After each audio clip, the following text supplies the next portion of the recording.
o smulkiam verslui, neįpirksi tu Schwarzeneggerą. Susikursi dabar jau, viskas. Susikursi, jo. Tai eisi per žmonių atsiliepimus.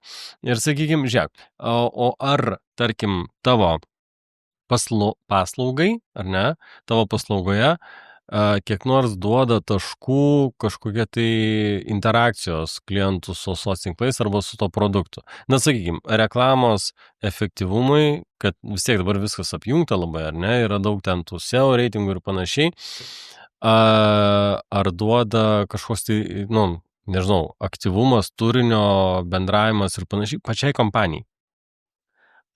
Kaip ir taip, nes čia toksai būna, kur kartais pamatai reklamą, žinai, ypatingai su ten kokiais papildais, pavyzdžiui, būna, kur pamatai reklamų papildų ir komentarai, kaip faina, koks fainas produktas ir panašiai, tai tie žmonės nebereikalo rašo po to skelbimų, kad fainas produktas, o dėl to, kad sukurtas buvo bendruomenės jausmas kažkoks tenais, tai tas ateina iš organinio.